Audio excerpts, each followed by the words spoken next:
Bonjour à toutes et à tous. Bienvenue pour ce webinaire portant sur l'intérêt de la bioimpédance-métrie dans le cadre de la chirurgie bariatrique. Donc aujourd'hui, on a le plaisir et l'honneur de recevoir le professeur David Noca et Laurence Devolder. Donc le professeur David Noca est chirurgien au CHU de Montpellier et chef de service de chirurgie de l'obésité au sein de ce CHU. Et il va nous parler aujourd'hui de l'intérêt de l'évaluation de la composition corporelle dans le cadre de la chirurgie bariatrique, dans un premier temps. Puis dans un second temps, Laurence Devolder, qui est diététicienne libérale, nous parlera justement de l'utilisation de la bioimpédance-métrie et l'évaluation de la composition corporelle pour le suivi nutritionnel en préopératoire et post-opératoire chez des patientes qui vont subir ou ont subi une chirurgie bariatrique. Donc, on aura des présentations d'environ 20-25 minutes pour chaque intervenant. N'hésitez pas à poser vos questions dans le chat. On prendra un temps à la fin de chaque présentation pour pouvoir répondre à ces questions-là. Donc, professeur Noca, je vais vous laisser partager votre écran. Ça va être plus simple directement. Puis comme ça, après, Bonjour à tous. Donc oui, on va partager quelques diapositives sur la chirurgie bariatrique. Donc déjà, merci, un grand merci à Cédric, et Étienne et Élodie pour l'invitation euh, et pour vous parler donc de chirurgie bariatrique et de l'intérêt de cette bioimpédance-métrie dans le chemin clinique des patients opérés de chirurgie bariatrique. Est-ce que vous voyez mon écran? Très bien, oui. C'est bon? Donc, moi, je vous propose, on lance les slides. S'il y a quelque chose vraiment qui vous choque ou vous ne comprenez pas, n'hésitez pas à m'interrompre pour discuter, hein. Donc, on commence tout le temps ces présentations par l'obésité est une maladie chronique. C'est défini par l'OMS depuis 1995, même s'il y a encore pas mal de personnes qui considèrent que l'obésité n'est pas une maladie. Je vais essayer de vous démontrer par quelques diapositives que en fait, l'obésité est au centre de problèmes majeurs de santé publique et qu'il est vraiment nécessaire de prendre en cause sérieusement. Alors la définition, vous savez que c'est un excès de masse grasse, l'obésité.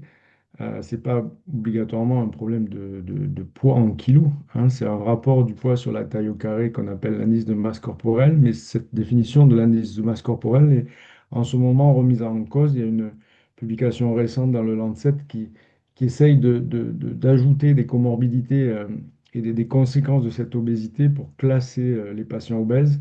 Le fait est qu'à l'heure actuelle, dans les publications scientifiques, c'est l'IMC qui a encore la référence, et même dans les recommandations de la Haute Autorité de Santé dont on va parler, c'est cet indice de masse corporelle, donc supérieur à 30, qui définit l'obésité modérée. On verra que l'obésité massive, c'est supérieur à 40 sur ce tableau, avec une obésité sévère quand c'est supérieur à 35 kg par mètre carré. Et c'est à partir de cette obésité sévère qu'on va commencer à parler potentiellement de chirurgie de l'obésité dans les indications si on a des comorbidités liées à l'obésité. Ces comorbidités liées à l'obésité, on va les revoir tout à l'heure, mais c'est essentiellement le diabète, l'apnée du sommeil, l'hypertension artérielle et les problèmes articulaires. Euh, il y en a des nouvelles que je vais vous donner. Alors là, je vous présente la cartographie de l'obésité en France. Ça, c'est pas encore publié, ça va bientôt sortir. C'est une étude qu'on a fait avec la Ligue nationale contre l'obésité. Donc, vous savez que tous les 4 ans, on essaye de regarder ce qui se passe au niveau épidémiologique en termes d'obésité. La moyenne nationale est à 18,1% pour une moyenne il y a 4 ans qui était aux alentours de 17. Donc, on continue de monter en obésité de 1%. Alors, ça paraît pas beaucoup, puisque finalement, quand on se compare aux Anglais qui sont aux alentours de 40, 42, voire aux Américains qui sont aux alentours de 50, ben, on a l'impression qu'on est des bons élèves. Ça fait quand même pratiquement un Français sur 5 qui est en état d'obésité, en tout cas au moins modéré. Alors, les fameuses complications liées à l'obésité, ça c'est extrêmement important parce qu'il faut vraiment comprendre que quand on arrive à traiter l'obésité, ben, on va faire de la prévention, on va faire du curatif parce qu'on va mettre en rémission ben, le diabète de type 2, l'hypertension artérielle, le syndrome d'apnée du sommeil. On va faire du traitement fonctionnel parce qu'on va diminuer les douleurs, notamment au niveau articulaire, donc on va avoir un impact au niveau rhumatologique et orthopédique. Et puis aussi, je vous dis, au niveau prévention, cancer du sein et obésité, c'est maintenant très très connu le lien. Quand vous perdez du poids, vous avez moins de risques d'avoir un cancer du sein quand vous êtes une femme. Et si vous avez eu un cancer du sein, vous avez moins de risques de faire une récidive. Donc c'est vraiment important de favoriser cette perte pondérale. Une notion aussi qu'on oublie souvent sur l'obésité, c'est que on a une sensibilité aux infections respiratoires qui est beaucoup plus grave, beaucoup plus sévère. On l'a vu pendant la période du Covid.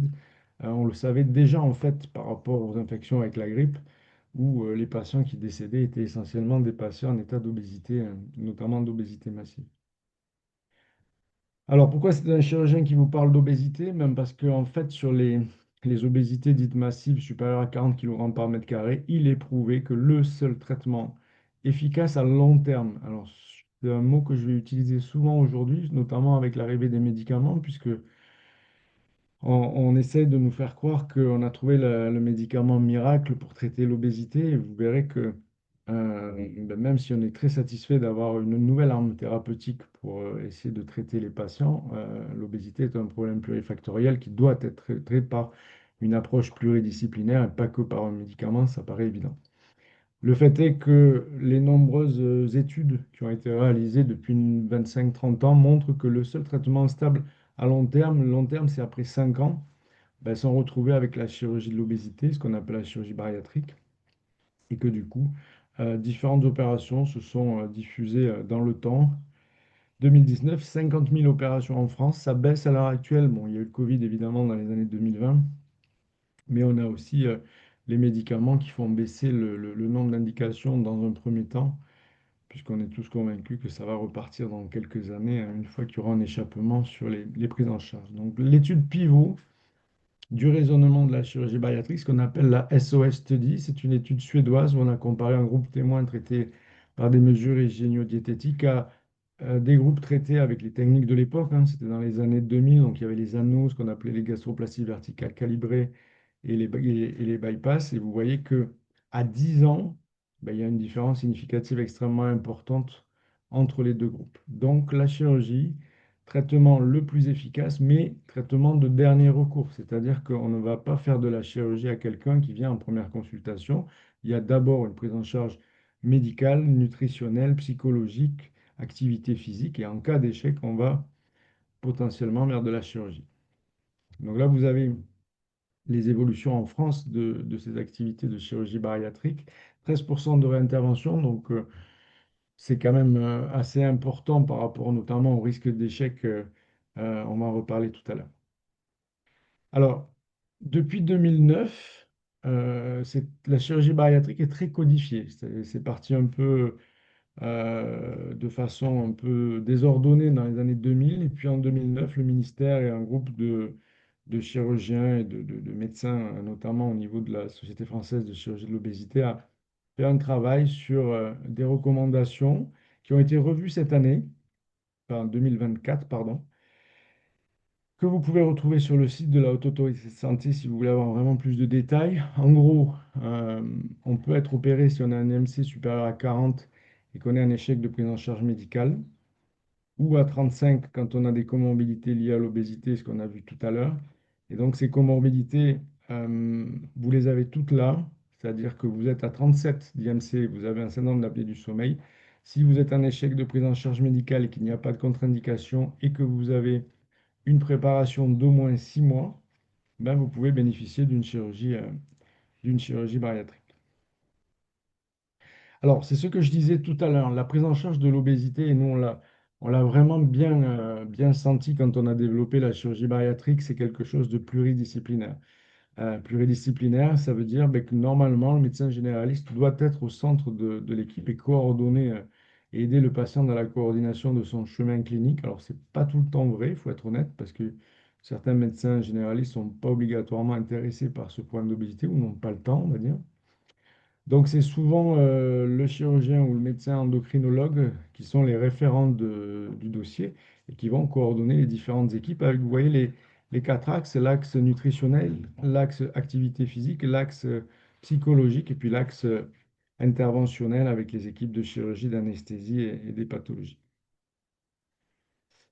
Le, le parcours, ce qu'on appelle le chemin clinique, je vous ai dit, il est obligatoirement supérieur à 6 mois. Pourquoi? Parce qu'on a besoin que les patients comprennent les messages à faire passer. On a besoin de faire des bilans extrêmement précis en préopératoire. Et c'est là-dedans qu'on va commencer à intégrer l'impédance-métrie pour aller dépister déjà des troubles carentiels au niveau du muscle notamment, hein, et avoir un point, une photo de départ pour avoir un bon suivi en post-opératoire. Donc pendant ce parcours, plusieurs consultations, des fois des hospitalisations de jour sont organisées. Et vous allez avoir donc un bilan avec une impédance-métrie, on peut avoir aussi une ostéodensitométrie, et surtout aussi un bilan carentiel. Ce qui est assez paradoxal, c'est qu'on a l'impression que les obèses mangent beaucoup, c'est souvent vrai. Par contre, les obèses peuvent être carencés même s'ils mangent beaucoup, parce qu'ils ne mangent pas obligatoirement des bonnes choses. Donc on a marqué les vitamines qui sont à dépister sur les carences et les oligoéléments. Il y a tout un bilan psychologique extrêmement important à faire. Pour avoir peu de complications, il faut choisir les bons patients à opérer. Et ça, c'est vraiment important. On a diminué de façon vraiment significative les complications post-opératoires lorsqu'on a un peu plus écouté les psychologues, les psychiatres et les diététiciennes en préopératoire qui nous disaient faites attention, ils sont pas prêts, ils sont pas motivés, c'est des discours plaqués. Donc c'est vrai que ces RCP qu'on appelle réunions de concertation pluridisciplinaires, elles sont extrêmement importantes pour sélectionner les bons patients et éviter les complications. Les dentistes, l'état dentaire, très important aussi, hein, il faut que le patient puisse bien mastiquer. L'apnée du sommeil, évidemment, puisque c'est une comorbidité qui va être en rémission dans plus de 85% des cas en post-opératoire. Cardiologue, pneumologue et rhumato, 6 points d'appel. L'hépato, gastro-entérologie, très important pour la gastroscopie notamment. Vérifier qu'il n'y ait pas d'hélicobactère pylori qui pourrait gêner, notamment en cas de réalisation de bypass. On va en parler. Une échographie abdominale pour voir la taille du foie et l'absence de calcul dans la vésicule biliaire. Alors après, l'addictologue, il n'est pas obligatoirement tout le temps consulté dans l'équipe, juste sur point d'appel quand on a des patients qui sont vraiment addicts au tabac. Première conséquence de complications post-opératoires, le tabac, les gros fumeurs. Il y a même des pays où on contre-indique l'opération de chirurgie bariatrique lorsque les patients fument, hein. Je pense que c'est pas illogique, tout simplement par rapport aux complications respiratoires post-opératoires et aux problèmes d'ischémie des tissus. Et puis on a développé à Montpellier des programmes de kinésithérapie euh, qui vont essayer de préparer au mieux les patients à l'opération. Et ça, c'est en train d'être évalué avec toute une équipe pluridisciplinaire. Donc la réunion de concertation pluridisciplinaire va vous dire ben, oui, non, peut-être. Oui, c'est le feu vert. Non, c'est le feu rouge. Il y a une contre-indication. Peut-être c'est le feu orange. Le patient n'est pas encore bien renseigné sur ce qu'il a à faire et vous voyez que l'équipe pluridisciplinaire participe de façon collégiale à la décision. Après, une fois que c'est décidé, on va à l'opération ou on réoriente sur des parcours parallèles pour traiter médicalement. Alors la préparation nutritionnelle à l'opération, elle est importante, je vous l'ai dit, il faut traiter les carences, les anticiper et prévenir la sarcopénie post-opératoire, puisque je vous ai dit qu'il y allait avoir une fonte musculaire et une perte pondérale importante en post-opératoire. Si ce n'est pas prévenu, on va avoir jusqu'à 50% de perte de masse maigre, ce qui va avoir un effet sur la fatigue, notamment des patients en post-opératoire. Donc on donne des régimes en général hyperprotéinés. On a des systèmes aussi de milkshake ou de soupe hyperprotéinée pendant une semaine qui font vraiment dégonfler le foie. 10% de volume de foie est perdu. Il y en a certains qui font des régimes yaourt, mais ça, on n'y croit pas beaucoup. Au contraire, on n'est pas très pour au CHU de Montpellier. Mais bon, c'est ce qui se fait dans la pratique courante. Donc, je passe un peu rapidement sur ces régimes. Par contre, donc, la période périopératoire, c'est ce que je voulais partager avec vous. On va voir quelques opérations quand même pour vous montrer ce que c'est. C'est sous célioscopie, donc la chirurgie bariatrique. On ne fait plus pratiquement jamais des grandes incisions comme avant. Les temps opératoires varient entre 45 minutes et 2 heures. Rare, après 2 heures, c'est rarissime d'opérer à l'heure actuelle.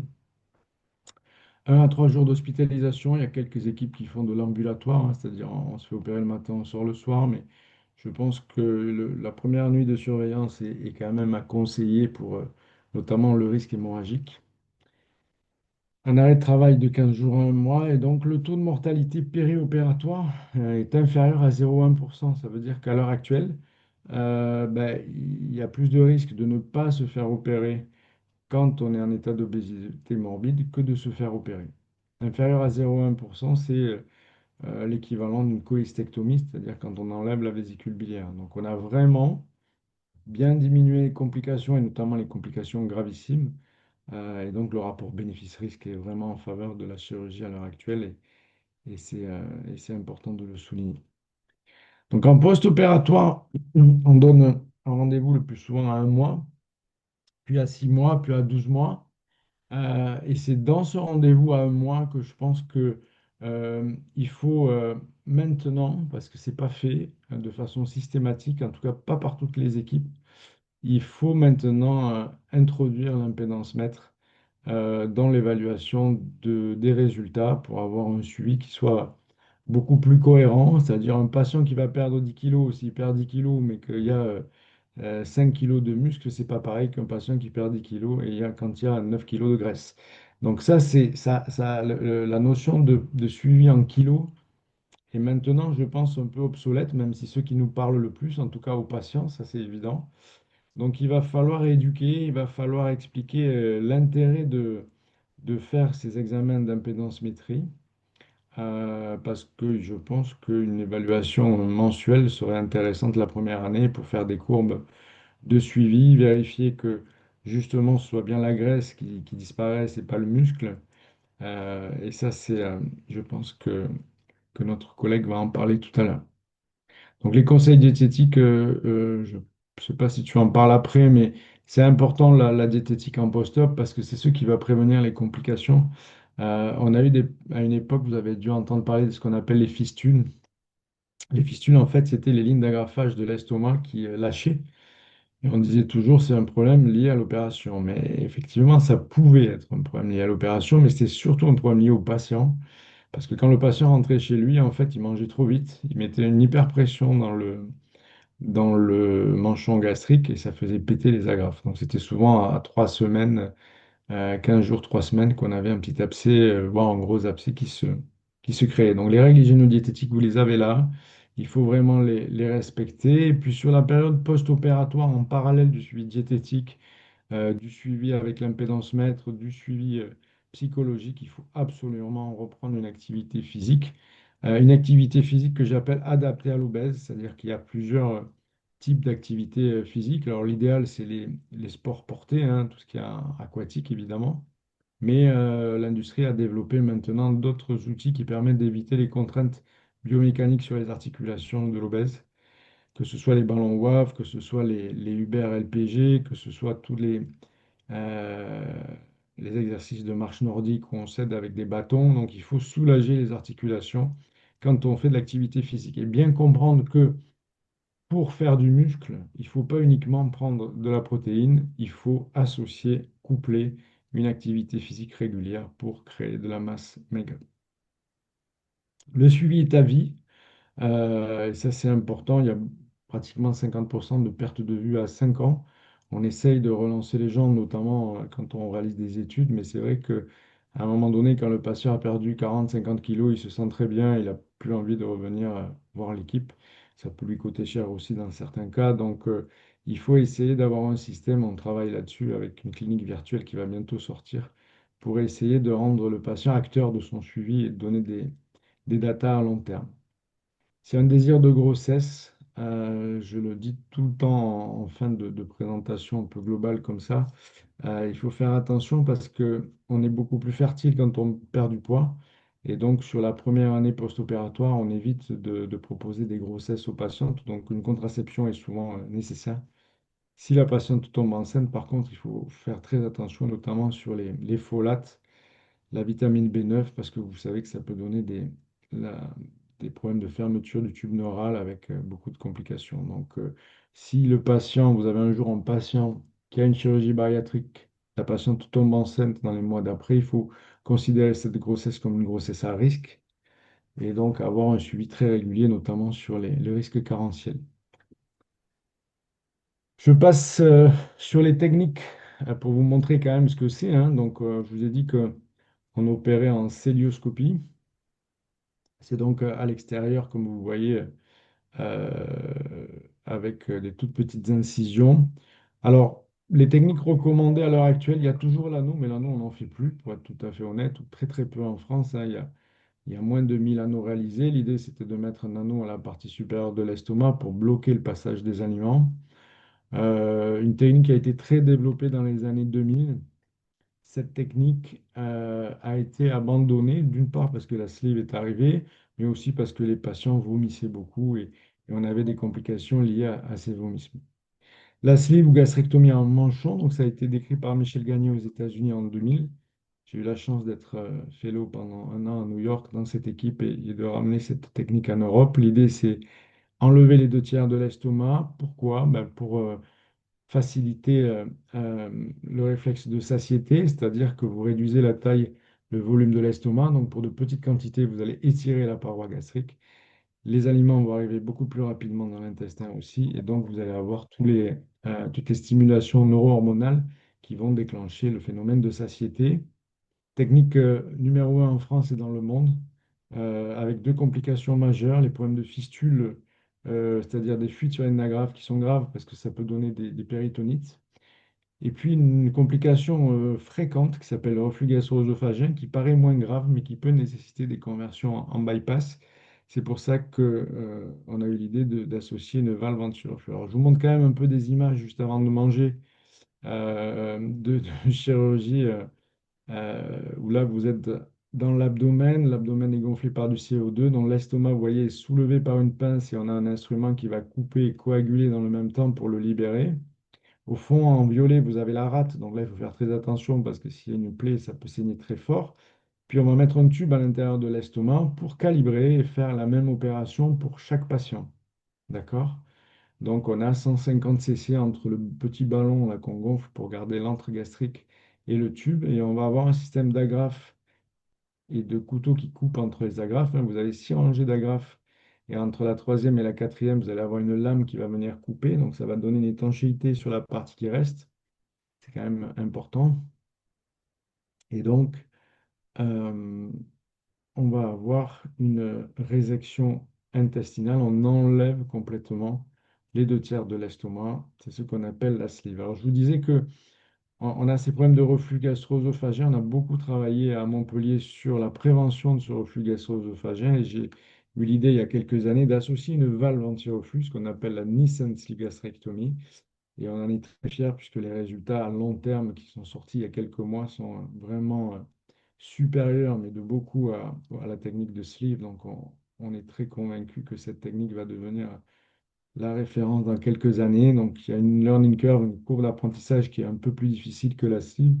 C'est pour ça que ça se lance doucement, mais il y a de plus en plus d'équipes qui la pratiquent avec des chiffres, vous voyez, de reflux à 5%, alors qu'on était à 50 pratiquement pour la sleeve. Donc le contexte, il est simple, le concept. Pareil, on utilise des tubes pour calibrer tout ce qu'on fait, hein. On va créer une sorte de cravate autour de l'œsophage. Cette cravate, c'est ce qui est fait chez les patients qui ont du reflux ou des hernies hiatales, même s'ils ne sont pas obèses, hein. En fait, on a associé deux opérations pour en créer une. Cette cravate va permettre d'éviter à l'estomac de remonter dans le thorax et d'augmenter un peu la pression sur le sphincter inférieur de l'œsophage, donc de prévenir le reflux gastro-œsophagien, toujours la résection des deux tiers de l'estomac sous la valve anti-reflux. Il faut savoir que les aliments ne vont pas dans la valve, donc en termes de volume, on a le même volume effectif sur la sleeve et la Nissen sleeve. Je vous parle un peu du bypass. Le bypass, ça veut dire court-circuit en anglais. C'est une dérivation entre la partie supérieure de l'estomac et l'intestin. Technique qui a été longtemps le référentiel aux États-Unis. Deuxième technique en France à l'heure actuelle. On fait 35 000 bypass pour 12-13 000, 35 000 slips pardon, pour 12-13 000 bypass. Mortalité un peu plus importante que la sleeve, donc c'est à noter. Plus de complications aussi, donc même s'il y a quelques kilos d'écart sur les études en faveur du bypass, il y a quand même beaucoup plus de complications en faveur du bypass. Donc le rapport bénéfice-risque pour la majorité, des chirurgiens est quand même en faveur de la sleeve à l'heure actuelle et on fait des bypass en deuxième intention quand il y a des problèmes. Alors, les complications nutritionnelles, ce sont les carences vitaminiques. C'est pour ça que tous les patients après un bypass doivent prendre des vitamines à vie. Après la sleeve, c'est pendant un an, mais avec un contrôle au long cours, hein, avec différentes carences. Pensez toujours qu'un patient qui vomit en post-opératoire de bariatrique peut développer ce qu'on appelle une carence en vitamine B1 ou un syndrome de Gaillet-Wernicke. Donc, un patient qui vomit, c'est pas normal. Le système de la perte de poids n'est pas le vomissement, c'est une complication. Il faut savoir pourquoi il vomit et surtout le supplémentaire vitamine B1, c'est urgentissime. Alors, pour revenir à notre impédance métrique, parce que c'est quand même le sujet du topo, hein, mais je voulais quand même vous parler de bariatrique parce qu'il faut comprendre à quoi ça sert. On a travaillé, nous, dans l'équipe, sur comment évolue la masse musculaire en post-opératoire précoce, et c'est le docteur Laurent Memoun qui est un de nos chercheurs qui a fait cette étude. Donc, on a pris des cohortes de patients, vous voyez, opérés, 41 patients, avec des indices de masse corporelle classiques pour la chirurgie bariatrique. Et surtout, on est allé chercher l'évaluation de la masse maigre, ce qu'on appelle LTM, hein, Lean Tissue Mass, et la masse grasse, c'est fat mass, d'accord? Donc vous voyez que finalement, à un mois post-opératoire, il y avait des diminutions de 50% dans les deux groupes. Ça veut dire que quand tu perds 10 kilos en post-opératoire d'une chirurgie bariatrique, s'il n'y a pas de supplémentation protéinée, tu perds 5 kilos de graisse, mais tu perds 5 kilos de muscle. Et ça, c'est finalement peu de gens le savent à l'heure actuelle. Donc, j'étais obligé de mettre quand même une petite photo sur la bioimpédance-métrie, hein. Vous savez qu'il y a les nouveaux devices là, de aminogrammes, les biodis qui sont sortis et qui peuvent être très utiles. Et pour moi, incontournable maintenant, si on veut vraiment avoir une spécificité, une sensibilité par rapport à cette perte de masse maigre. Le risque d'échec, reprise pondérale après 24 mois, hein, c'est ça, c'est là qu'on définit l'échec, mais vous voyez que on est quand même à plus de 20%, entre 20 et 40% suivant les techniques. Donc la chirurgie bariatrique, ça marche, mais des fois, ça ne marche pas. Et quand ça ne marche pas, il faut pouvoir proposer autre chose pour ne pas abandonner ces patients-là. Et c'est là que les médicaments, ça peut être extrêmement utile. Donc, je pense vraiment que cet apport des médicaments peut aider dans les cas d'échec pour se donner le temps de voir s'il faut convertir dans une autre procédure. Et nous, en tout cas, on est en train d'évaluer l'utilisation des médicaments, ce qu'on appelle les analogues du GLP-1, dans cette indication d'échec. Je pense que j'ai déjà beaucoup parlé. Je vais sauter les techniques en évaluation et aller directement sur ma conclusion. Donc, je voulais vous montrer ça quand même, c'est la chirurgie réparatrice. C'est-à-dire que je vous ai dit que ça marchait, la chirurgie bariatrique, effectivement, mais par contre, il faut penser à dire aux patients qu'il y aura de la chirurgie réparatrice derrière. Bien évidemment, ces patients vont avoir un préjudice esthétique important et la chirurgie est souvent nécessaire pour les aider. Alors, il y a des cas d'échec. Ça, c'est un patient de 310 kilos. Ce cas d'échec, on aurait dû faire un traitement beaucoup plus précocement, que ce soit de la prévention dans le jeune âge ou quand le patient était en obésité modérée. Donc c'est pour ça que ce terme de prévention, il est extrêmement important. Le meilleur traitement de l'obésité, c'est la prévention et l'éducation, c'est pas la chirurgie. La chirurgie n'est que le traitement de dernier recours. Ça marche, heureusement que ça marche, parce que ça donne au moins une solution à ces patients-là. Mais il faut vraiment qu'on intensifie les actions de prévention. C'est pour ça qu'on a développé la Ligue nationale contre l'obésité. Vous avez tout sur le site web pour voir ce qu'on fait à la Ligue. Il y a une ligne d'écoute qui est extraordinaire, très sollicitée par des patients en détresse, de plus en plus d'appels.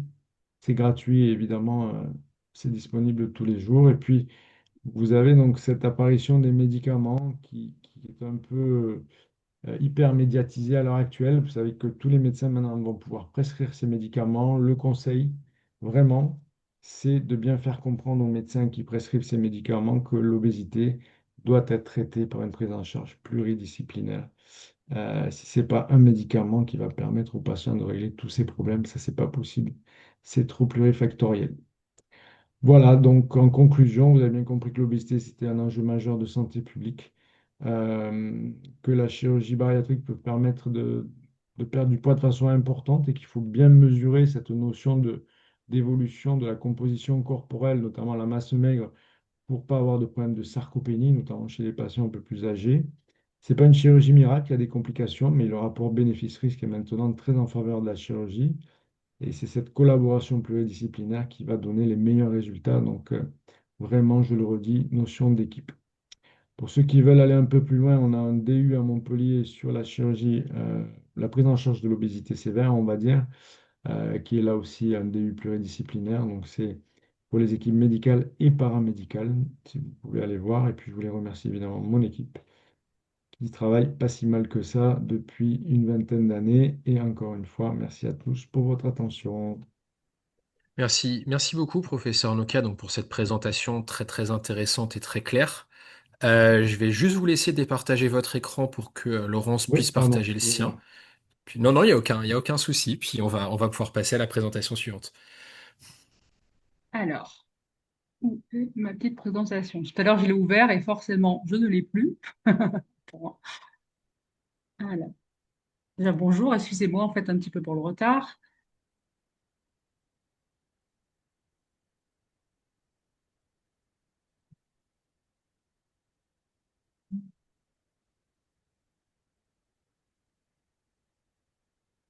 Vous voyez quelque chose là ou pas du tout?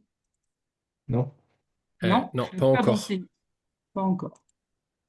Il faut que tu appuies sur partager en bas. Ouais, ouais, ouais, non, mais alors attends, parce que je ne suis pas sur le bon navigateur pour ça. Tac, tac, présent chat. Et voilà, là, ça devrait être bon.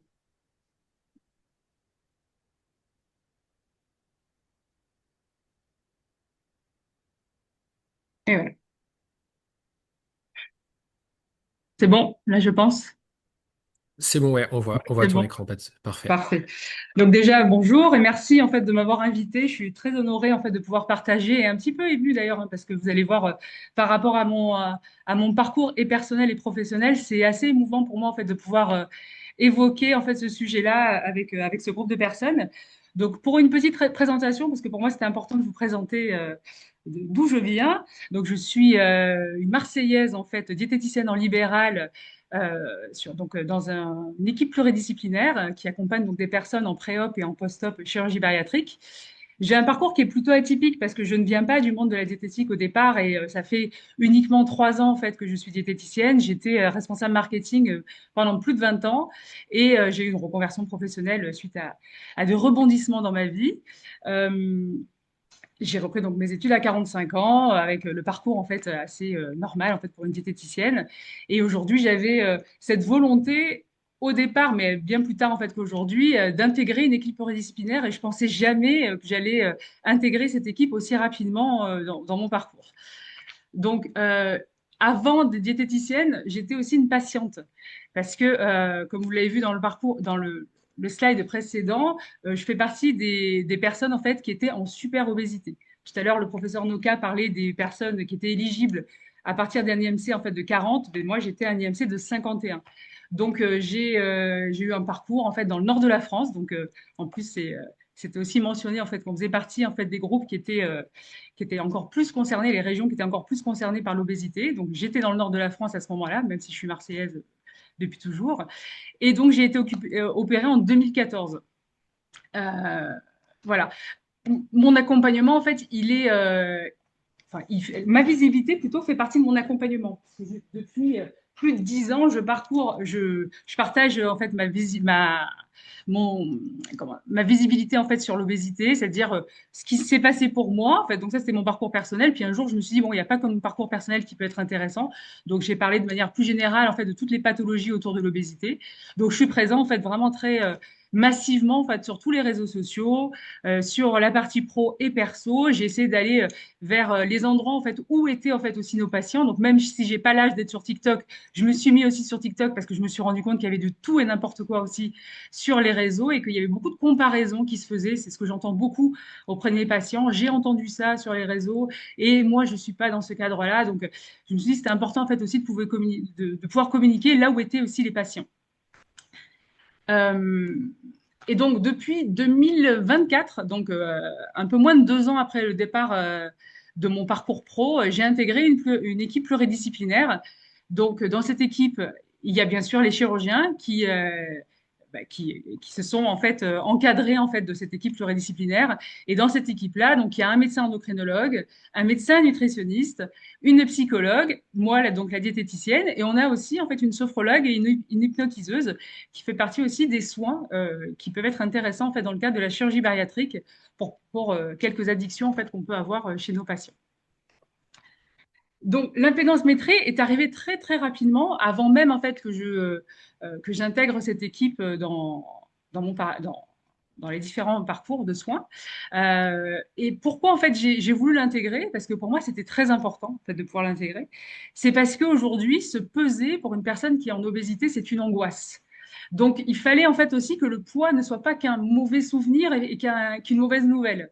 Parce que vraiment, en fait, quelqu'un qui arrive sur une balance, soit il ferme les yeux, soit il met la main sur la tête parce que c'est une catastrophe pour lui de pouvoir en fait annoncer ou devoir communiquer ce poids.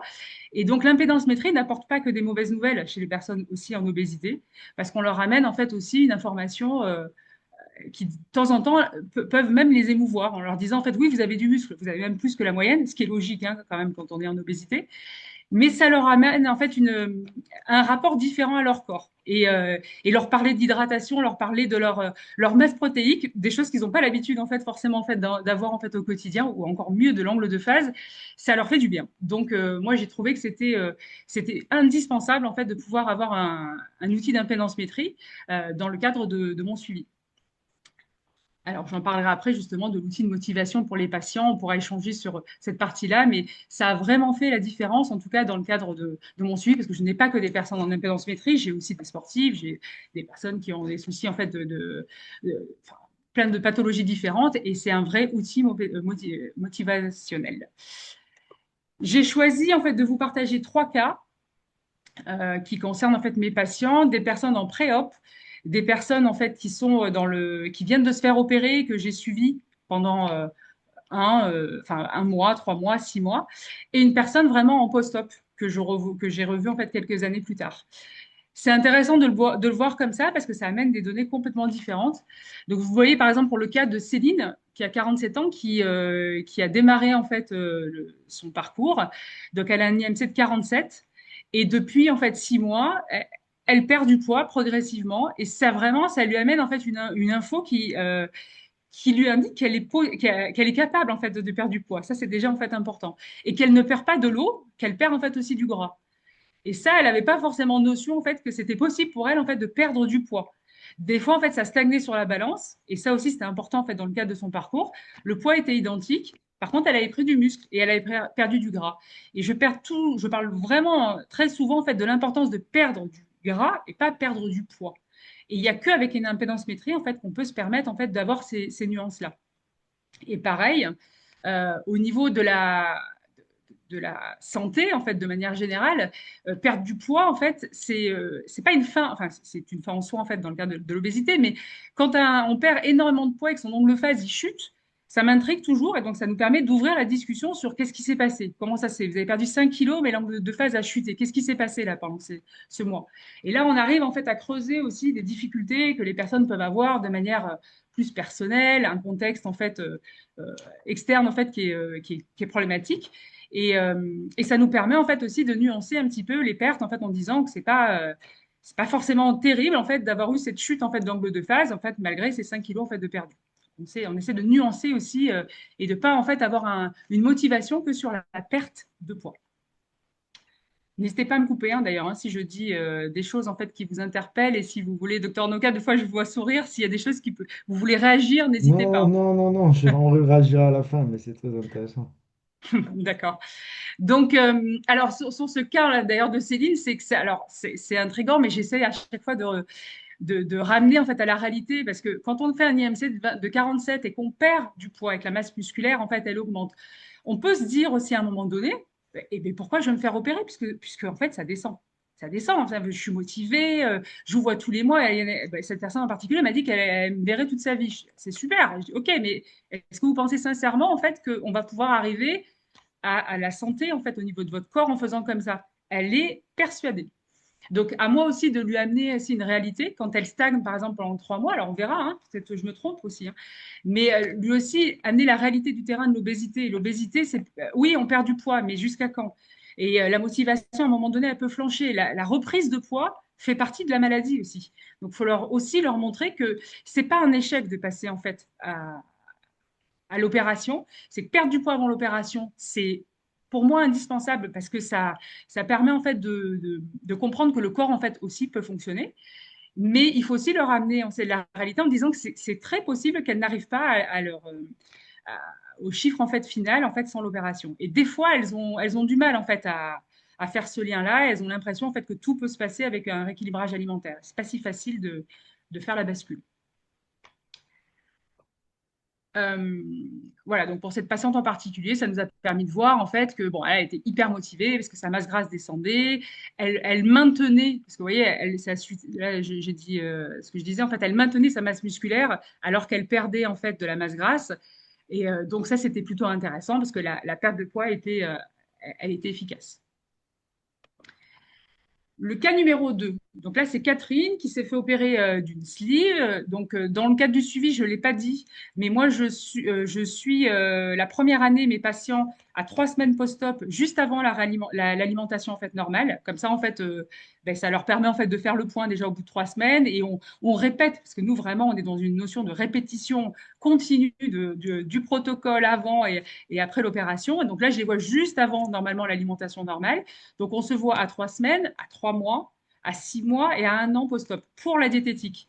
En dehors de ça, il voit aussi le chirurgien en fait 2 à 3 fois dans l'année. Il voit le médecin en fait référent aussi 2 à 3 fois dans l'année. Donc, ils sont encadrés pendant cette première année.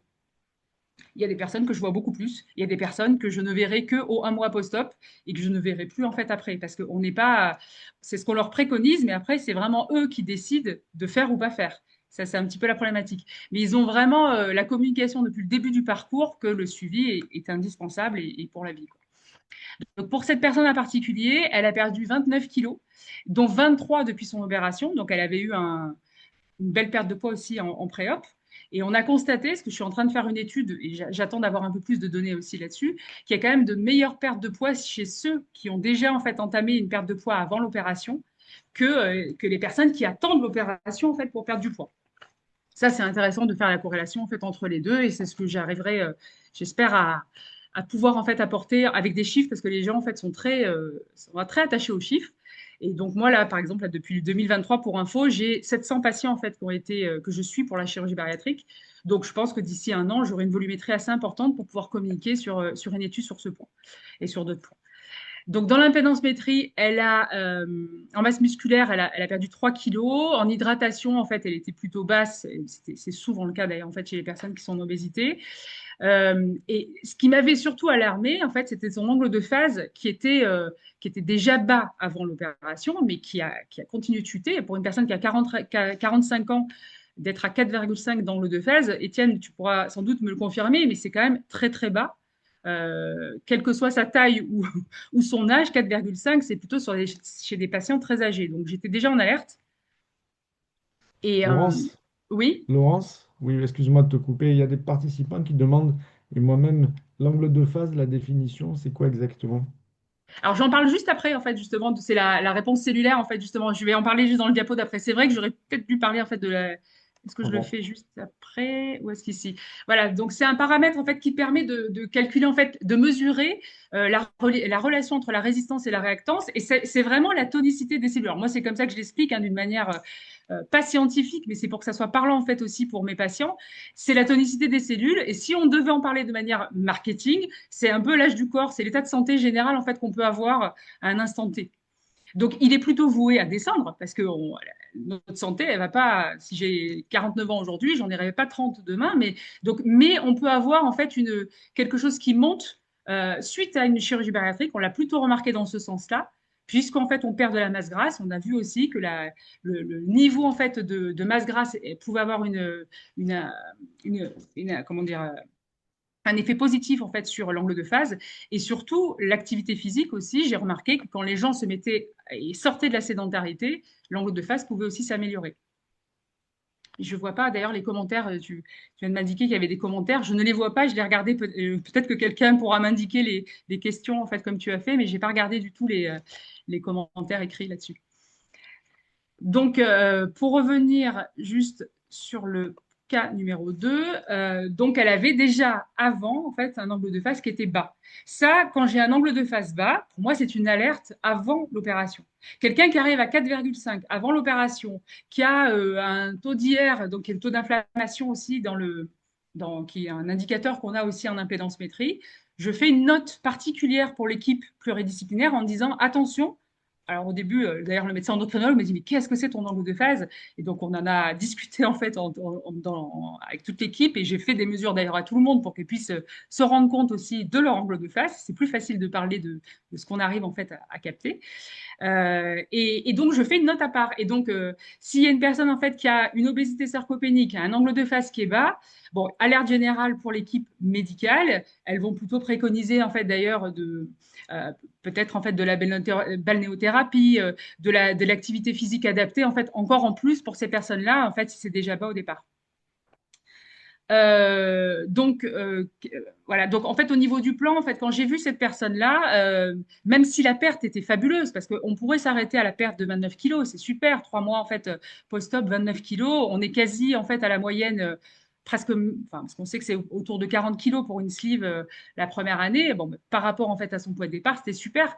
Sauf que voilà, il faut faire attention en fait à son état de santé général. Et donc j'avais cette petite alerte. Et d'ailleurs, j'ai pas mis à jour en fait ce slide-là, je l'ai revu. Et ça s'est remis en fait dans le bon sens en fait depuis à 6 mois post-op pour Catherine. Donc, on a reparlé en fait de l'intégration en fait des protéines parce qu'elle avait une grosse perte en fait de masse musculaire. On s'est rendu compte qu'elle n'arrivait pas à l'intégrer de manière en fait assez régulière.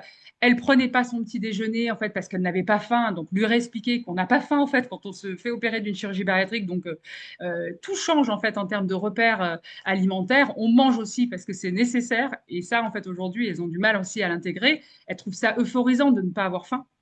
Et donc là, il faut aussi manger des très petites quantités, mais il faut être efficace quand on vient de se faire opérer d'une chirurgie bariatrique. On a reparlé du fractionnement parce que aussi de pouvoir faire des petites quantités, surtout le premier mois, et de pouvoir intégrer peut-être une collation, même si on n'a pas faim l'après-midi, ça peut être intéressant pour intégrer 5 ou 10 grammes de protéines. Pour cette personne-là, en fait, en particulier, j'ai indiqué, en fait, parce qu'elle n'arrivait vraiment pas à manger, hein, c'était compliqué, elle avait, en fait, eu des CNO, donc des compléments nutritionnels oraux, pour pouvoir intégrer des protéines de manière, en fait, plus importante en peu de quantité, donc avec de la poudre de protéines ou avec des yaourts protéinés pour qu'elle puisse être sûre d'intégrer des bonnes protéines dès le premier mois. Voilà. Le troisième cas, donc Valérie, qui est venue en fait 15 mois post-sleeve. Donc là, je n'avais pas d'éléments avant l'opération parce que je ne l'avais jamais vue. Enfin, c'est une personne qui ne venait pas en fait du centre pluridisciplinaire, qui est venue parce que je suis des personnes en chirurgie bariatrique en particulier.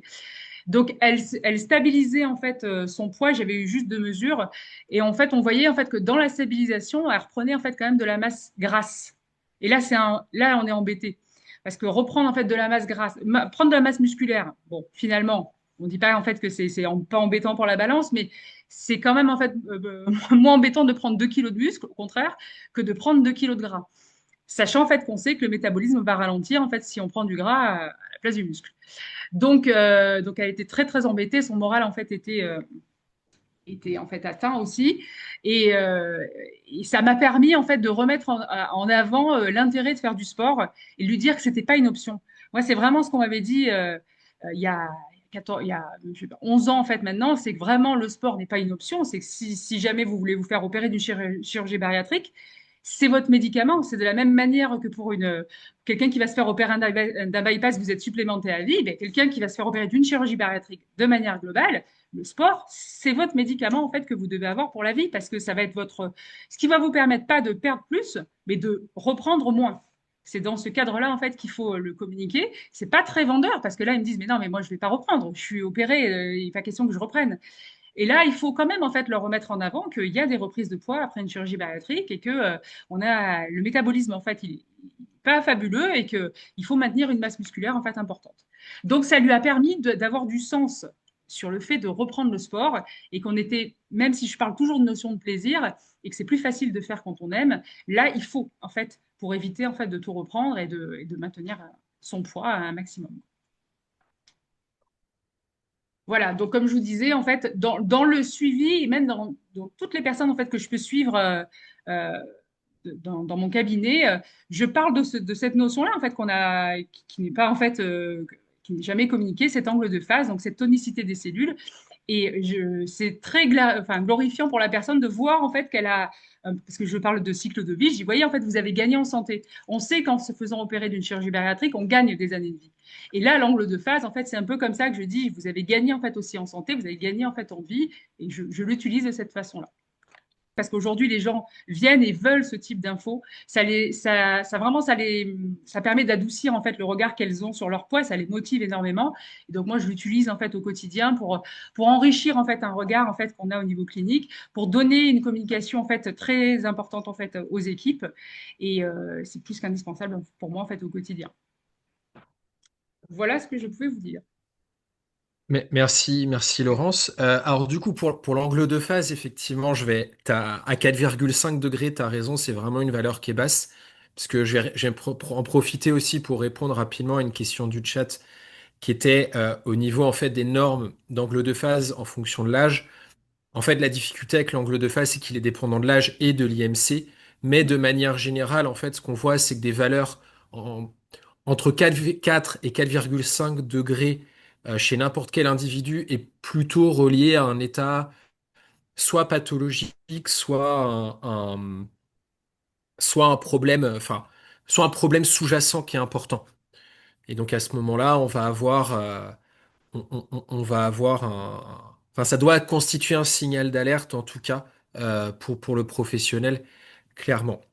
Euh, alors, du coup, il y a une question là qui vient d'arriver dans le chat de Martine Ferry. N'hésitez pas à poser d'autres questions. Qui était, alors, pour vous, toi Laurence et vous, professeur Noka, quel serait le ratio acceptable de perte entre la masse musculaire et la masse grasse dans le cas d'une chirurgie bariatrique? Le ratio, tu veux dire? Oui, le ratio acceptable entre la perte Pourcentage, de masse musculaire, parce qu'on en pourcentage perdra forcément, et la masse grasse. bah nous, on a par expérience, c'est-à-dire qu'on est passé avec les supplémentations, on est tombé à 20% de masse maigre pour 80% de masse grasse. Et alors ça, on n'a pas prouvé sur les 10 kilos, tu vois, post-opératoire à un mois, quand tu as 8 kilos de perte de graisse, de graisse et 2 kilos de perte musculaire, le patient n'est pas très fatigué. Par contre, quand tu es à 50-50, là, les patients te disent qu'ils ont du mal et qu'ils sont fatigués. Donc là, maintenant, on est passé en phase de supplémentation systématique, soit avec des milkshakes, soit avec des soupes hyperprotéinées. Mais il y a maintenant des petites boissons qui apportent 15 à 20 grammes de protéines pour un taux calorique très très faible, là, à moins de 100 calories. Parce que c'est ça aussi qu'il faut regarder, c'est-à-dire la supplémentation, c'est bien, mais il ne faut pas apporter non plus trop de calories si on veut avoir une efficacité et pas décevoir le patient post-opératoire. Donc moi, je trouve que 80-20, c'est pas mal. Ouais. Parce que vous en pensez, Laurence? Alors, moi, j'ai pas j'aimerais en fait avoir en fait des convictions là-dessus. C'est sûr que quand il y a du 50-50, c'est ce que j'explique aux personnes en fait qui perdent peu, parce qu'il y a des personnes qui arrivent et qui ont perdu, par exemple, 7 kilos, et on sait que notre moyenne en fait de perte de poids, par exemple, le premier mois est entre 8 et 12 kilos. Mais la personne qui perd 7, mais qui me perd en fait 5 kilos ou 6 kilos de gras, je lui dis que c'est super par rapport à la personne qui a perdu 12 et qui a perdu 6 kilos en fait de masse musculaire. Donc ce ratio, ce qui m'alerte, c'est plutôt quand c'est du 50-50, hein, ce qu'on peut avoir en fait assez rapidement. Mais je ne sais pas en fait j'ai pas encore de notion en fait hyper précise à Et partir de quel moment c'est satisfaisant. est-ce que tu supplémentes tes patients en post-opératoire en précoce en protéines ou pas? Alors non, pas tout le temps. C'est-à-dire que Ah, eux, ils ont en fait un complexe vitaminique en fait qu'ils ont alors le même que celui que tu as communiqué en fait pendant le même et d'autres hein, parce on travaille pas oui, qu'avec oui, eux. oui, voilà, il y a plusieurs Et il possibilités. y en a plusieurs, mais pas systématiquement. Et effectivement, Le, c'est le, peut-être des le, choses qu'il faut en le fait mettre en problème qu'on place. a, je pense honnêtement, Laurence, il faut le faire. Le problème qu'on a, c'est que c'est un budget pour le patient. Il y en a qui ne peuvent pas, effectivement. Et c'est vrai que le premier mois est difficile au niveau déglutition, au niveau alimentaire. Moi, je pense qu'il faut vraiment qu'on essaye de voir si on ne peut pas leur marquer des produits, tu vois, en rapport prix qualité qui soit assez bas pour les Oui, je suis d'accord. supplémenter en protéines vraiment systématiques. Moi, ça me paraît important maintenant. Je suis d'accord, hein, parce que moi, je l'ai plus en alerte au bout d'un mois quand vraiment le rapport est 50-50. Et là, on est justement soit sur les CNO ou sur d'autres choses en fait en protéines. Mais que avec les personnes que je vois à 3 semaines post-op. Il y a tous ceux qu'on Mm. voit plus. Et ça, en fait, j'ai pas encore le ratio parce qu'il y a tous ceux que je vois en première intention. Ils sont opérés. Alors, il y a ceux qui sont hyper rigoureux que je vais voir 3 semaines post-op. Et il y a tous ceux que je vois plus. Des personnes qui n'ont pas entendu que les vitamines, c'était obligatoire pendant 6 mois et à vie pour le bypass. Alors, vous voyez, en fait, il y a des niveaux, en fait, entre Il y a la autre chose partie aussi, je pense vitamine. que il y a autre chose aussi, hein, je pense que tout le monde sait que le métabolisme de base est dépendant de la masse musculaire. Si on veut avoir des résultats à long terme stabilisés avec une perte de poids progressive, je pense qu'il faut quand même aussi maintenir la masse musculaire au plus haut. Pas que pour la fatigue, mais aussi pour cet objectif de perte de poids à long terme, hein. Je pense que c'est de plus en plus prouvé, hein. Exactement. Je suis d'accord. Je suis d'accord et c'est pour ça que c'est dans ce sens qu'on communique, mais il y a Et je cette pense histoire que de voilà, budget on a les qui est mêmes, beaucoup remis en avant. on a dit les mêmes choses en fait sur le côté pluridisciplinaire, sur le côté besoin du suivi, besoin d'écouter le patient, besoin de, voilà, de rassurer le patient. Moi, j'ai bien aimé quand tu dis sur l'impédance mètre, l'avantage, c'est de leur dire, ah, mais vous avez du muscle. Non, rien que de dire ça, le patient, effectivement, tu es sur du positif. Tu n'es pas sur, ah, vous avez perdu que 3 kilos, tu vois, ou vous avez un excès de 50 kilos. Si tu lui dis, ah, mais vous avez beaucoup de muscles, c'est vrai que tu donnes le côté positif qui est toujours très, très bien vécu par le patient, ouais. Et ce qu'ils n'ont pas entendu depuis de nombreuses années, parce que ils ont été dans cette Ouais. angoisse Mais je pense de que ce tu nous as poids. présenté ton cursus et que si tu dis ça, c'est que tu l'as vécu. Donc voilà, c'est bien. Félicitations. Alors, du coup, il y a deux questions dans le chat, mais j'en Allons-y. avais une parce qu'elle elle suit, moi de mon côté, puisqu'elle suit un peu la conversation.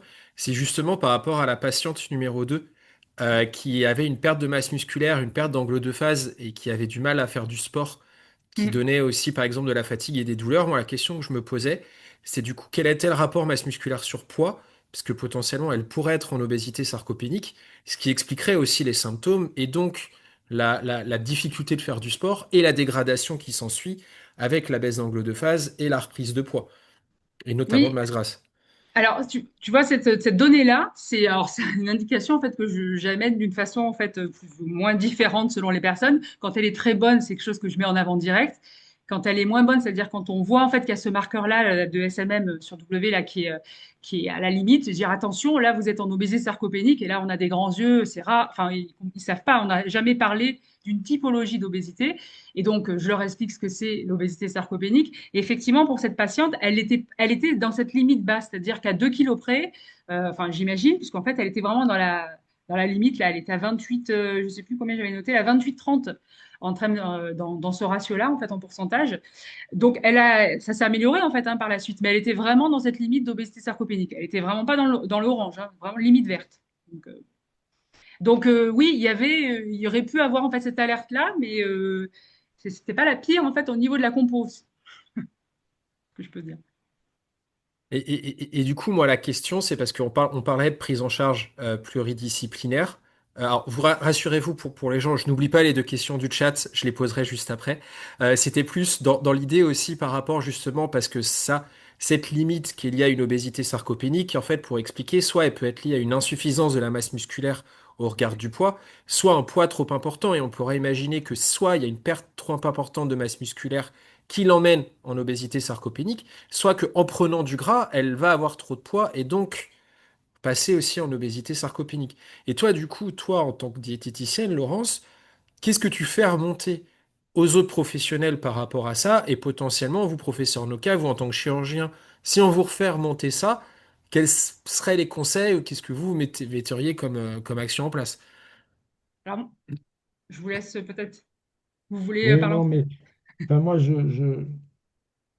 il est bien évident que ce rapport entre la masse grasse et la masse maigre, si tu veux, on ne l'a pas finalement intégré à l'heure actuelle de façon systématique. Et c'est, je pense, ce qui va changer avec notamment la nouvelle publication du Lancet et la nouvelle définition de l'obésité, où on s'aperçoit que quand même, on va avoir besoin de nouvelles mesures pour essayer de faire mieux. Il y a des choses que tu peux pas maîtriser non plus. C'est-à-dire que tu dis le patient qui va prendre trop de graisse, il va passer en obésité sarcopénique. Qu'est-ce qu'on fait? Moi, je peux pas te dire ce qu'on fait. Je peux te dire qu'il faut le faire maigrir, ça c'est sûr, et que dans la perte pondérale, il faut éviter qu'il perde du muscle. Donc, on va le faire maigrir avec les moyens qu'on a. S'il est en obésité massive, ce sera avec de la chirurgie. S'il est en obésité plus modérée, ben, on n'aura pas ce problème d'obésité sarcopénique de toute façon. Mais il faut avoir cette notion de supplémentation protéinée associée à de l'activité physique. Et je vous ai montré sur ma diapositive que faites attention sur l'activité physique chez l'obèse, il ne faut pas faire n'importe quoi. Il y a des professionnels de santé, des kinés, des APA qui sont formés à ça maintenant avec du matériel spécifique, les ballons WAF, le LPG, la marche nordique, les sports aquatiques. Donc, vraiment favoriser ça et c'est plus une éducation. Euh, pour finir sur l'impédance-métrie, puisque c'est quand même le thème hein, du Zoom, moi je suis convaincu que ça n'a pas encore explosé. C'est-à-dire que les patients connaissent très peu, enfin, ceux qui sont sur Internet un peu commencent à savoir ce que c'est exactement. Les médecins, pas tous. En tout cas, ils ne voient pas l'intérêt. Et donc, l'intérêt, ça va être à nous, professionnels de la chirurgie bariatrique et pluridisciplinaire, de le montrer. Et en faisant des études et en disant, voilà ce que peut apporter l'impédance-métrie dans le suivi et dans la préparation des patients, clairement. Parce que là, on parle, on dit effectivement la sarcopénie, l'obésité sarcopénique, c'est des mots qui font peur, hein. Obésité sarcopénique, moi, ça me fait peur. Sauf que on n'a pas de data vraiment super intéressante là-dessus en chirurgie bariatrique. Je te dis, la publication qu'on vous a montrée, hein, nous, la publication, on a été les premiers dans le monde à travailler là-dessus, sur cette perte à un an, même pas un an, à 2 ans, on va sortir les datas, mais à un mois, les gens ne savaient pas combien on perdait s'il n'y avait pas de supplémentation. Donc, c'est très peu étudié, et je pense que vous avez ouvert une porte, et la facilité d'utilisation de vos produits va permettre aussi peut-être de le faire rentrer de façon un peu plus évidente dans le suivi du patient et dans l'évaluation des résultats. Ouais. Tu es d'accord, Laurence? Ah, moi, je suis hyper d'accord, en fait. Et aujourd'hui, ça permet, en fait, aussi de donner du sens. Quand on parle de quelque chose, il y a des résultats qui sont concrets. Je dis pas qu'on peut jamais nous mentir. Ce que moi, j'ai toujours fait, en fait, auprès des équipes médicales. Je le dis, en fait, d'ailleurs, à mes patients, hein, pour qu'ils puissent un peu libérer leurs paroles. Là, en fait, il n'y a pas trop, c'est pas qu'il n'y a pas de mensonge, on peut pas tout nous dire avec l'impédance métrie, mais quand même, les efforts, en fait, sont marqués aussi par des résultats. Et des fois, quand on a l'impression d'avoir fait tout mal ou qu'on voit rien sur la balance, le fait de voir qu'il y a une amélioration, en fait, de nos masses musculaires qu'on a perdues, qu'on a un contenu minéral osseux, en fait, qui n'a pas été touché, aujourd'hui, ça leur parle. Avant, ils avaient que cette notion en fait de poids. Ils se disaient, ben, ça n'a pas bougé. Là, en fait, aujourd'hui, je trouve que ça donne du sens aux actions. Et ça permet aussi, par exemple, pour l'hydratation, qui est hyper importante après une chirurgie bariatrique, de voir en fait pourquoi c'est important de le faire. Quand on voit, par exemple, dans l'hydratation qu'il manque de l'eau en extracellulaire, ben, on va essayer de regarder en fait, est-ce que vous êtes pas en fait est-ce que les diurétiques sont pas trop importants chez vous? Est-ce que vous prenez pas 8 cafés dans la journée? Réduisez, augmentez l'eau. Et en fait, en faisant ça, les actions très concrètes, hein, vraiment du quotidien, on voit les résultats. Ça, j'aurais pu parler de plein de cas différents comme ça, où ils se sont dit, ah oui, effectivement, en fait, je vois la différence. Parce que les variations Mm. d'eau, c'est tellement important que avoir une perte d'eau, c'est pas super intéressant, en fait, quand on perd du poids, mais quand on voit qu'on perd efficacement, c'est intéressant. Ah, Alors, je vais en profiter pour une des questions qui t'était d'abord adressée, Laurence, puis je pense que le professeur Noca pourra répondre aussi. C'est que sur la population étudiée et opérée, quelle est la proportion qui fait une préparation pour la perte de poids, en fait, au préalable à l'opération? Est-ce que c'est quelque chose, en fait, qui inclut qu'une petite partie des patients ou maintenant est-ce que c'est systématique, en tout cas toi, de ton côté au niveau nutritionnel et chirurgical, moi d'après ce que j'ai compris, c'était systématique maintenant, en fait, le préopératoire. Ah oui, c'est indispensable. Et de toute façon, aujourd'hui, enfin, je ne sais pas s'il existe des personnes qui se font opérer en France sans une préparation qui est d'ailleurs obligatoire de 6 mois. Il y en a qui aimeraient se faire opérer en un mois, mais il y a un parcours minimum en fait de 6 mois en fait en pré-op. Si c'est nécessaire que ça soit 8, ça sera 8. On sait que notre moyenne en fait de base en fait c'est 6 mois de préparation avant l'opération. C'est pareil en fait. J'ai bien compris la question, c'est ça? Est-ce qu'il y a Oui, forcément en fait une préparation? Ouais, c'est ça. Ouais, oui. c'est ça. Alors, du coup, c'était sur la population étudiée, opérée, suivie. Quelle proportion fait une préparation de perte de poids préalable à l'opération? Et moi, effectivement, c'est ce qui me semblait, c'était que maintenant, c'était obligatoire dans le parcours de soins. D'accord. Ah oui, oui. Mm. C'était qu'il y avait une préparation nutritionnelle, psychologique par l'activité physique, etc., que c'était, Ah oui, oui, c'est indispensable. Il y a un parcours même de 3 jours en fait à l'hôpital. C'est très cadré, hein. Très cadré. Tout le monde ne fait mm. pas forcément ça. Nous, enfin, dans le choix du protocole en fait aussi qu'on a fait avec l'équipe, on est très cadré. Dans le nombre, on fait des ateliers collectifs. Il y a quelque chose en fait de très cadré dans le cadre du parcours en pré-op. Non, mais ce qui est sûr, c'est que maintenant, le chemin clinique préopératoire, et périopératoire et post-opératoire, il est codifié. Et qu'il faut maintenant intégrer l'impédance-métrie dans ce parcours en phase pré-op chez l'endocrinologue ou chez le chirurgien, mais c'est souvent l'endocrinologue qui va être le plus impliqué dans la préparation préopératoire et dans le suivi. Moi, je me pose la question du kiné dans la phase 1 à 3 mois. Ça peut être très intéressant, ou de la diététicienne, si les gens se payent une diététicienne, parce que quelque part, quand ils ne Eh sont oui. pas en structure hospitalière, ben, il y a un budget pour voir la diététicienne derrière. Donc, moi, je pense qu'il faut maintenant communiquer là-dessus parce que ça a de l'intérêt et surtout l'évaluer, quoi. Je vais vous laisser. Non? C'est l'heure? C'est à quelle heure? Parce que j'ai pas mangé, là, je suis en vacances en fait à Non, mais Ajaccio, effectivement, il fait on va beau. prendre un peu de retard. Désolé. Alors après, il y a quelques questions, mais je peux y répondre très Ah, vas-y, non, rapidement non, mais de mon allez, côté réponds vite parce aux que questions, mais donne-moi les questions chirurgicales et tu laisses à Laurence les non, en questions fait, médicales. il y avait pas d'autres, il y avait pas d'autres questions chirurgicales en fait, à Ah, part mais si parce que j'ai été très juste clair, un. c'est pour ça. Voilà, c'est pour ça parce que après, il y avait juste un nom de produit hyper protéiné avec un apport énergétique faible, si vous en Alors, il y en a connaissez. plusieurs, hein, j'ai pas le droit de faire de la pub, il y en a plusieurs. Il y a Nutriscience qui fait des petites fioles, là, un peu comme les Yop, vous savez, les yaourts. Donc, ça s'appelle Nutriscience. TerraScience, pardon, TerraScience qui fait ça. Là, Oh, well. il y a surtout Prowell qui fait des. Mm. Alors, c'est pas, ce sont des milkshakes qu'il faut commander. Nous, on les fait en préparation pour faire diminuer la taille du foie, mais on peut les utiliser en post-op aussi, hein. Il y a des poudres qui sont plutôt bonnes. Le problème, c'est le goût. Et il y a pas mal d'équipes qui travaillent là-dessus. Mais c'est vrai que Prowell et TerraScience, là, c'est pas mal, ouais. Mm. Il y en C'est ce a, que il j'ai faut en tête regarder, en aussi. fait, enfin, je sais pas, tu dois regarder Laurence, mais c'est à peu près entre 15 et 20 grammes d'apport de protéines avec moins de 100 calories et que ce soit bon pour le patient. Donc, moi, j'aime bien leur faire un milkshake le matin et une collation à 16 heures. En plus, tu vois, ça apporte 30 grammes en plus de ce qu'ils arrivent à manger au milieu. C'est le cas. Voilà. Ouais. J'avais aussi en fait en tête Fit for Me qui propose Voilà, aussi en fait des voilà, apports enfin, il y en a plein en hein, protéines. Mm. maintenant. Après, chacun a ses habitudes et ses connexions, mais l'idée, Mm. c'est de regarder le rapport calories-protéines et goût. Mm. Et goût et voilà, évaluer le goût. Mm. C'est OK, Étienne? Très Je bien, peux aller merci manger là? beaucoup. On va s'arrêter là parce qu'effectivement, on a déjà bien dépassé. Je vais pas Non, vous parce retenir qu'ils ont plus tous longtemps. mangé. Moi, quand je parlais, je les ai vus, ils mangeaient tous, là, ceux qui nous regardaient, là. Et moi, j'ai faim, je suis à Moi non Ajaccio, plus, j'ai pas bord mangé. Ma femme a faim et tout le monde a faim. Alors, on va manger. Merci à tout le monde, en tout cas. Merci, Bah, Laurence, mais merci Merci, à vous merci beaucoup. pour tout ça. votre Bon, intervention. Puis, il paraît qu'il y a je vous même souhaite le une bonne docteur journée. Dre. Il y a le docteur Dre à Mexico qui est connecté, on m'a dit. Vous êtes au courant?